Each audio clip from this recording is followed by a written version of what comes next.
It's Matt from the Trade Brigade here doing a technical analysis on ticker symbol LCID for Lucid Group. On the left-hand side, we have the daily time frame, and on the right-hand side, the 30-minute intraday time frame. First things first, this will of course be an update. We talk about the stock regularly here on the channel. The main thing I want to point out is the fact that we are likely going to be opening on a gap down for tomorrow's session. If I turn on the extended hours, you can see that the selling has continued into the after hours, right? So let's just say that it's actually, because of its location on the daily, I'm not even overly confident in talking about the gap rules and scenarios here. Let me actually adjust that, make it a little easier to see here. We're basically opening up in this chop zone, right? Even with the gap down, we're kind of opening at this area of support. I would just start thinking about a couple of lines in the sand. First one is 26. Why is that? Well, because it's the low from the Friday session. As long as that holds, then maybe we just trade in a range sideways in here, and you can day trade it back and forth. If it does not hold, if we gap down and get price acceptance underneath that, look for continuation into 23.50. Simple as that. If it wants to turn around off of 26, again, direction's not abundantly clear here.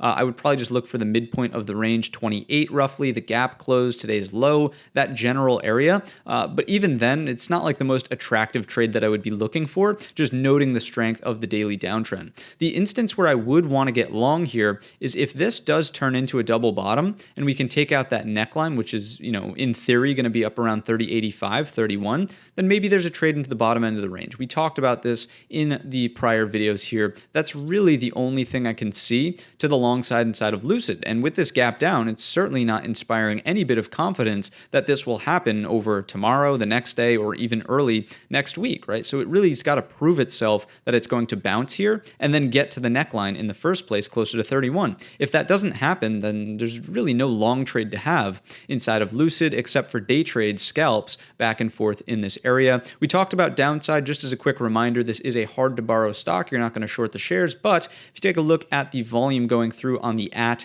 and slightly in the money put contracts, excuse me, there's plenty of volume here, and the spreads, they're a little bit wide, not really something that I would always opt for. I mean, we're talking 35 by 30 or 38. So what is that, a 3-cent spread? Not the worst thing in the world, but it does eat up a significant portion of the profit when you're trading a 35-cent contract in the first place, right? So just be mindful of that. I probably wouldn't market in and out of the contracts. I would use limit orders to try to make sure that I'm getting filled at the best possible price. That's really all I've got for you inside of Lucid. Chart does not look good. Keep in mind the gap down. Levels to pay attention to, really 26 and 31 if it's going to reverse for some sort of double bottom, which doesn't look likely at this point in time. That's all I've got for you. If you enjoyed the video or learned anything new, let me know in the comments section or by giving the video a thumbs up. Don't forget our main channel is linked in the description. And all of that being said, I wish you a green trading week.